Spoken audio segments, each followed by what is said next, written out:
દાવોસની અંદર ભારત અને ભારતના રાજ્યો તરીકે ગુજરાતનું પ્રતિનિધિત્વ ત્યાં ખૂબ સારી રીતે કરી અને ગુજરાતને વૈશ્વિક પ્લેટફોર્મ ઉપર એમને મૂકવાનો પ્રયત્ન કર્યો છે. અશ્વિનીજી પણ સાથે હતા અને ભારતમાં આવવા માટે રોકાણકારો જે વૈશ્વિક રોકાણકારો આવવા માટે રસ્તો શોધતા હતા, એમાં પહેલો રસ્તો હર્ષભાઈના પ્રયત્નોથી બધાનું ગુજરાત ઉપર વૈશ્વિક ફલક ઉપર એ ધ્યાન પડ્યું છે. એટલે હર્ષભાઈએ ત્યાં જે પ્રતિનિધિત્વ કર્યું એ ખૂબ જ સરસ રીતે ગુજરાતને એક જુદા જ એંગલથી આસિસ્ટિંગ ગવર્મેન્ટ તરીકે જોવાની જે એમની રજૂઆતના કારણે લોકોની દ્રષ્ટિ થઈ છે, હું ખૂબ ખૂબ હર્ષભાઈને અભિનંદન આપું છું. અને સાથે આ કોન્ક્લેવ એટલે આરી ક્ષેત્રની અંદર કામ કરતા તમામ ઉદ્યોગકારોને એમને સરકાર સાથે સંકલન અને સંકલનમાં ક્યાંય નાના મોટા વિષયો સાથે જોડવા માટેનો જે પ્રયત્ન કિરણભાઈએ કર્યો છે, એવા કિરણભાઈને પણ હું ખૂબ અભિનંદન આપું છું. અને સાથે અમારા અશ્વિનીજી, આમ તો એ કહેતા હોય છે કે અમે બંને જુનિયર છીએ, મારા કરતાં 1 મહિનો ઓછા જુનિયર, હું 2 મહિના જુનિયર. પરંતુ અહીંયા આવ્યા પછી લાગ્યું કે આદરણીય નરેન્દ્રભાઈ જે તે વખતે પર્યાવરણની ચિંતા કરતા હતા, પરંતુ પર્યાવરણની ચિંતા સાથે એક માર્ગ બતાવવાનું કામ એમને કર્યું, કેવળ સમસ્યાઓ નહીં સમાધાનના તરફ જવા માટે. અને એ વખતથી જ એમને આરી એટલે રિન્યુએબલ એનર્જી માટે જે પ્રયત્ન કર્યા, અને પ્રયત્નના કારણે આજે સમગ્ર ભારતની અંદર ગુજરાતે પોતાનું આરી ક્ષેત્રે એક વિશિષ્ટ સ્થાન બનાવ્યું છે. અત્યારે હું આંકડામાં નથી જતો, ભારતમાં ગુજરાત આરી ક્ષેત્રે ક્યાં છે, વીજ ક્ષેત્રે ક્યાં છે, અને 24 કલાક વીજળી માટે ગુજરાતને સતત અને એનર્જી સરપ્લસ સ્ટેટ બનાવવાનો પહેલું જો માન પ્રાપ્ત થયું હોય તો ગુજરાતને થયું હતું. એટલું જ નહીં, પરંતુ રિન્યુએબલ એનર્જીમાં કેવળ કોઈના માટે રસ્તો ખુલે એવો નહીં. આ રાજ્યની અંદર હંમેશા આદરણીય નરેન્દ્રભાઈ જ્યારે મુખ્યમંત્રી હતા એ વખતથી જ પોલિસી ડ્રીવન સ્ટેટ તરીકે રસ્તો બનાવવાનું કામ, અને એ રસ્તા ઉપર દોડવા માટે જેની તાકાત હોય, સાહસ હોય, એ લોકો આવી શકે અને પોતપોતાની સ્પીડેથી પોતાના ગોલ એચીવ કરી શકે. એ પ્રકારે ઔદ્યોગિક હોય કે એનર્જી ક્ષેત્રે હોય, કોઈ પણ ક્ષેત્રની અંદર એમને જે રોડ મેપ નક્કી કર્યા છે, ઓપન ટુ ઓલ, જેને પણ એ રસ્તા ઉપર આવવું હોય, જેને પણ સાહસ કરવું હોય અને સરકારની સાથે અને ગુજરાતને નવી દિશામાં આગળ લઈ જવા માટેનો પ્રયત્ન કરવો હોય, એ તમામને આવકારવાનું કામ કર્યું. અને પરિણામે વાઇબ્રન્ટ ગુજરાતથી લઈને આજ સુધી જ્યાં જ્યાં એમને જરૂરિયાત લાગી એ દરેક ક્ષેત્રની અંદર પોલિસી બનાવી અને ઉદ્યોગકારોને આવકારવા માટેનું પ્લેટફોર્મ આપ્યું. અને એના કારણે વૈશ્વિક રોકાણો, દેશભરના ઉદ્યોગકારોના રોકાણો અને ગુજરાતના સાહસિકોના રોકાણોના કારણે આજે ગુજરાત એક રોલ મોડલના ક્ષેત્રે ઉભરી આવ્યું છે. અને દરેક ક્ષેત્રની અંદર અનેકવિધ નવા આયામો સાથે આ ગુજરાત અત્યારે વૈશ્વિક ફલક ઉપર પણ ખૂબ મોટા ઇનિશિયેટિવ સાથે આગળ વધી રહ્યું છે. અને આરીમાં પણ, અને હવે તો આદરણીય નરેન્દ્રભાઈએ ન્યુક્લિયર એનર્જી માટે પણ પ્રાઇવેટ પાર્ટનરશિપ એટલે બીજા લોકોને પણ આ ક્ષેત્રની અંદર દાખલ થવાનું અને ક્લીન એનર્જી માટેનો જે પ્રયત્ન એમના તરફથી થઈ રહ્યો છે, મને લાગે છે ત્યાં સુધીમાં આપણો દેશ આવતા સમયમાં, અને એમાં પણ ગુજરાતમાં જો 24 કલાક વીજળી મળતી હોય અને બીજા રાજ્યોની અંદર, ભારતના બીજા રાજ્યોમાં કોઈએ વીજળીનો થાંભલો પણ જોયો ના હોય, ઇલેક્ટ્રિક વાયર પણ ના જોયો અને બલ્બ પણ ના જોયા હોય, એવી પરિસ્થિતિ હતી. આજે તમામે તમામ ભારતભરના ગામોમાં વીજળી પહોંચાડવાનું કામ આદરણીય નરેન્દ્રભાઈએ કર્યું છે. અહીંયાથી અટકવું નથી, હજુ પણ આગળ વધવું છે. તમારા થકી ઉદ્યોગકારો અને સાહસિકો, એમના થકી કેવળ સરકાર જ બધું કરી લે એવું ના હોય, પરંતુ સરકારની સાથે જ્યારે પબ્લિક પાર્ટનરશિપ આવે, લોકો એની સાથે જોડાય, સાહસિકો એની સાથે જોડાય, એટલે એ ટ્રાન્સફોર્મેશન ખૂબ ઝડપથી એ ડેવલપમેન્ટમાં પરિણમતું હોય છે. આજે આપણે જોઈ રહ્યા છીએ, આપ સૌ અહીંયા ભેગા થયા છો, સરકારની એક પોલિસી, આરી પોલિસી, અનેક પોલિસીઓ આવી છે. અને હમણાં તો green hydrogen, pump solar, EV, આ બધી પોલિસીઓ તો હમણાં થોડા સમય પહેલાં આપણે રજૂ કરી.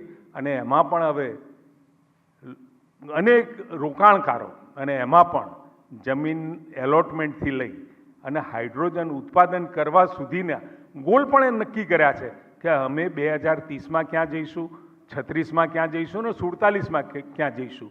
રોડમેપ કેવળ વાત કરી મૂકી દેવાનું એવું નહીં, પણ ગોલ સેટિંગ સાથે જ્યારે ગુજરાત આગળ વધી રહ્યું છે ત્યારે અનેકવિધ વિષયો સાથે ગુજરાત આગળ વધી રહ્યું છે. ને અત્યારે તમે અહીંયા ભેગા થઈ રહ્યા છો એટલે હું સમજી શકું છું કે જે પણ પોલિસીની અંદર, અને કિરણભાઈનો મૂળ આશય પણ એ જ હતો કે અહીંયા આરીમાં પડતી મુશ્કેલીઓને એના નિવારણ માટે અને આ કોન્ક્લેવની અંદર એની ચર્ચાઓ પણ થવાની છે.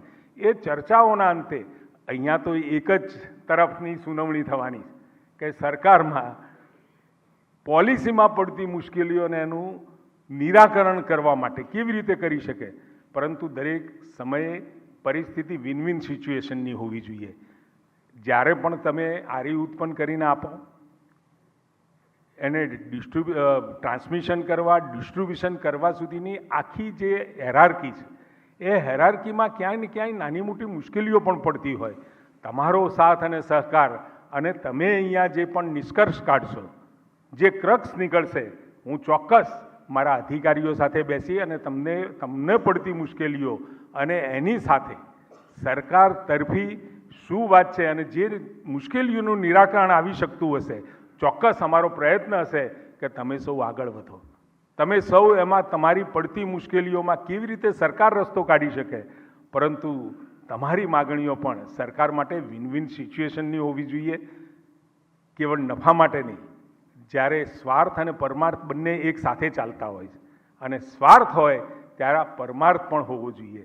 એ પરમાર્થના ભાવને સાથે રાખી આપણે સૌ ગુજરાતને, અને એમાં પણ આરીમાં રિન્યુએબલ એનર્જીમાં, અને આમ પણ આપણે સનાતનમાં માનીએ છીએ, સૂર્ય હોય, વાયુ હોય, જળ હોય, આપણે એને એક ઉર્જાના સ્વરૂપમાં જોઈએ છે, એક શક્તિના સ્વરૂપમાં જોઈએ છે. શરીરને ચલાવવા માટે પણ એક શક્તિની જરૂર એટલે કે ઉર્જાની જરૂર હોય છે. અને એ ઉર્જા થકી શરીર ચાલતું હોય તો એને જીવન જીવવા માટેની સારી વ્યવસ્થાઓ પૂરી પાડવા માટે જે ઉર્જાની જરૂર પડે, ધરતીમાંથી તો આપણે કોલસો, ક્રૂડ કાઢતા જ હતા, પરંતુ હવે સમય જતાં એ પણ ધરતી એનું દોહન કેટલા સમય સુધી કરવા દેશે.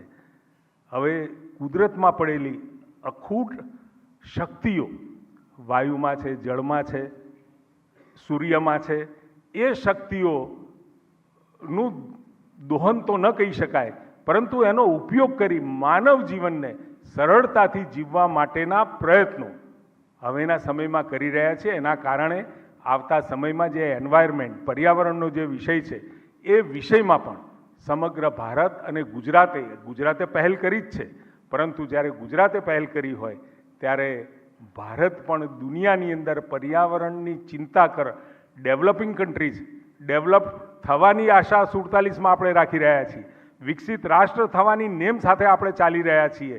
ત્યારે પર્યાવરણને પણ ભૂતકાળની અંદર જે અત્યારે વિકસિત દેશો છે એ એમના વિકાસ માટે એમને જે તે વખતે પર્યાવરણને જે નુકસાન પહોંચાડ્યું છે, હું બહુ સભાનતાપૂર્વક કહું છું, અને ડેવલપ થયા પછી આપણા જે વિકસિત થઈ રહેલા દેશો, અવિકસિત દેશો પાસે જે પ્રકારની વ્યવસ્થાઓ એમના ત્યાં લઈ જવા માટે, એવી પ્રોડક્ટ લઈ જવા માટે, સસ્તી પ્રોડક્ટ લઈ જવા માટે જે પ્રમાણેનું આખું એક ઇકોસિસ્ટમ બનાવી, એના કારણે પર્યાવરણને નુકસાન થયું છે. પરંતુ ભારતે નક્કી કર્યું છે અમે વિકાસ પણ કરીશું, ડેવલપ પણ થઈશું, અને સાથે પર્યાવરણને પણ નુકસાન નહીં થવા દઈએ. એ પ્રકારની દિશામાં આજે આદરણીય નરેન્દ્રભાઈ મોદી સાહેબના નેતૃત્વમાં આપણે ચાલી રહ્યા છીએ.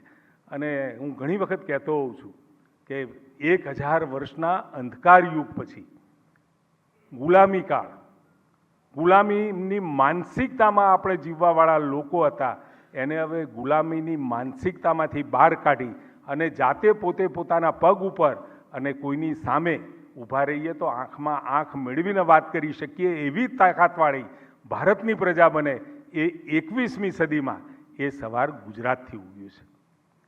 મુખ્યમંત્રી બન્યા અને પછી જે જર્ની ચાલુ થઈ છે એમને ગુજરાતને એક મોડલ તરીકે પ્રસ્થાપિત કર્યું અને 2014થી દેશને પણ દુનિયામાં એક વસુધૈવ કુટુંબકમની ભાવનાવાળા દેશ તરીકે પ્રસ્થાપિત કરવાનો અને જે દુનિયાએ ભારતને આવકાર આપ્યો છે, દુનિયાએ ભારતને હવે જે માનની નજરથી જોવા માંડ્યું છે, એમાં ઘણા બધા આયામો સાથે આ પણ રિન્યુએબલ એનર્જીનો પણ એક આયામ ખૂબ મહત્ત્વનો રહેવાનો છે. ત્યારે કિરણભાઈને હું ખૂબ ખૂબ અભિનંદન આપું છું. તમારી મુશ્કેલીઓ સમજવા, તમારા જે બધા વચ્ચે પરિસંવાદ થશે, અહીંયાથી જે સેશન થશે અને જે નિષ્કર્ષ આવશે, કિરણભાઈ ચોક્કસ અમે અમારા અધિકારી મિત્રો સાથે બેસી એમાંથી જેટલા રસ્તા નીકળવાનો પ્રયત્ન કરીશું. તમને સહજતાથી અને સરળતાથી આ રોડ મેપ ઉપર તમને ચાલવાનો રસ્તો ક્યાંક ખાડા પડ્યા હશે તો પૂરવાનું કામ પણ અમે કરીશું. ધન્યવાદ.